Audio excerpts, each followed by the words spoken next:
December 2, 2001. Houston, Texas.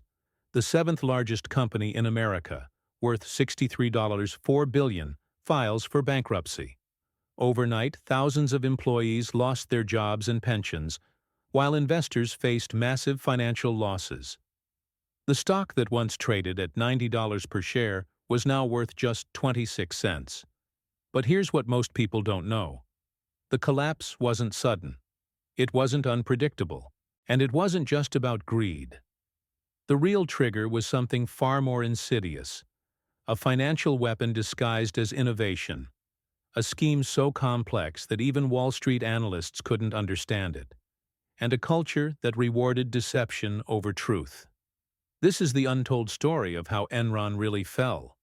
Before we dive in, if you want more deep-dive investigations into the biggest corporate scandals in history, subscribe to the channel and hit the notification bell.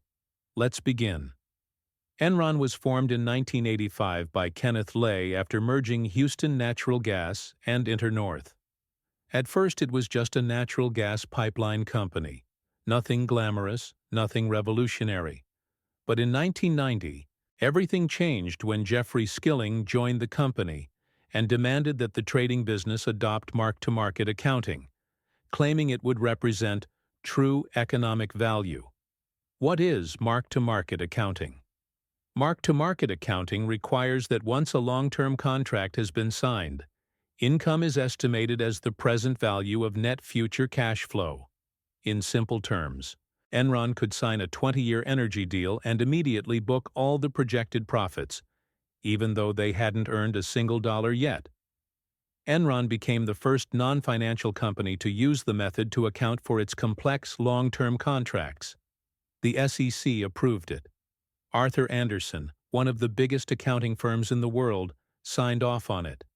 And Wall Street loved it. By 2000, Enron's stock was priced at $83.13, and its market capitalization exceeded $60 billion.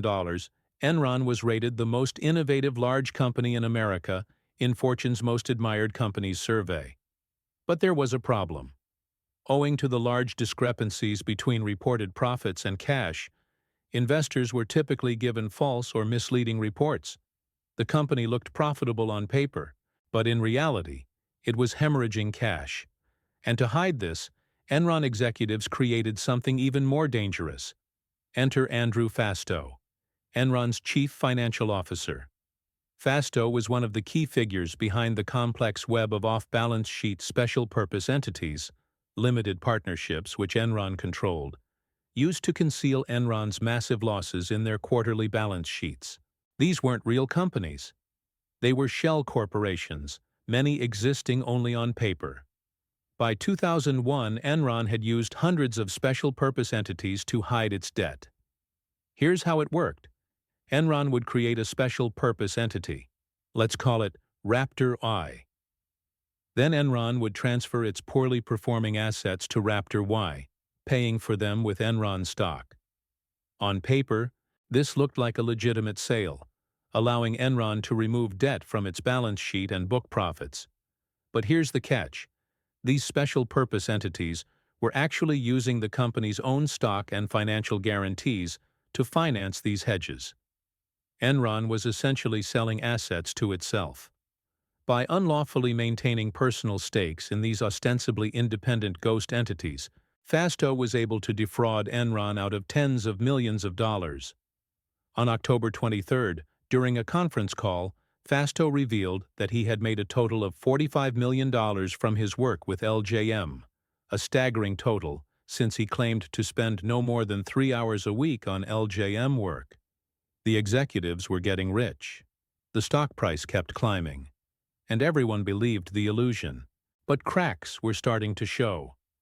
In August 2001, Sharon Watkins informed Ken Lay that the Fastow partnerships could cause Enron to implode in a wave of accounting scandals.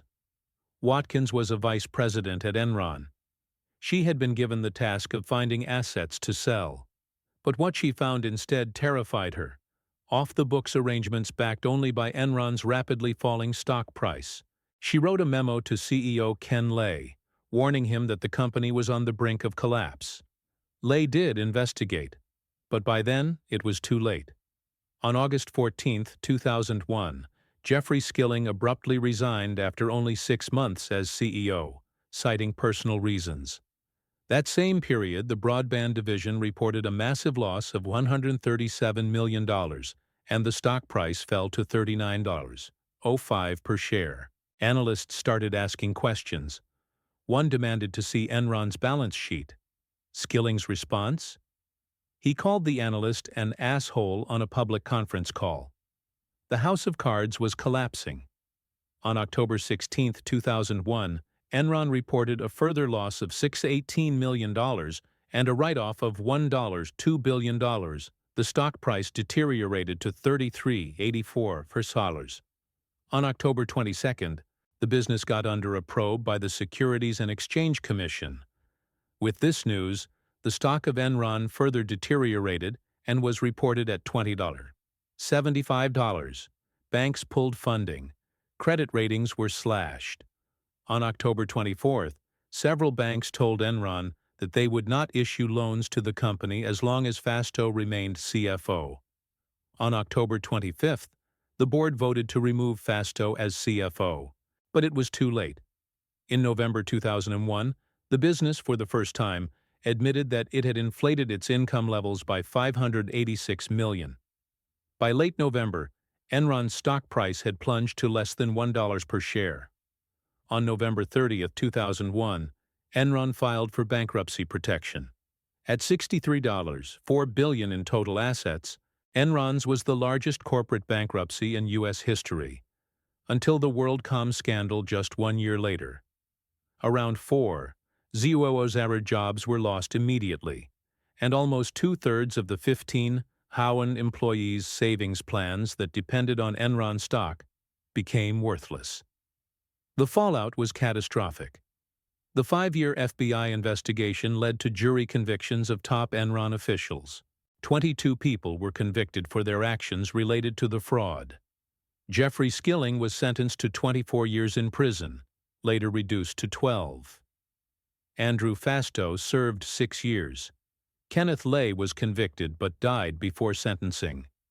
Arthur Andersen, which had been one of the 5 largest accounting firms in the world, was dissolved after being convicted of obstruction of justice for destroying Enron-related documents. The scandal led to the Sarbanes-Oxley Act of 2002, which imposed harsh penalties for destroying, altering, or fabricating financial records. But here's the real lesson. The collapse of Enron gave many average Americans pause about investing. If a giant like Enron could collapse, what investments could they trust? The real trigger wasn't just accounting fraud. It was a culture that prioritized appearance over reality, stock price over integrity, short-term gains over long-term sustainability. And when that illusion shattered, it took everything with it. The Enron collapse wasn't an accident. It was a calculated deception that lasted years, enriched executives, and destroyed thousands of lives. The real trigger?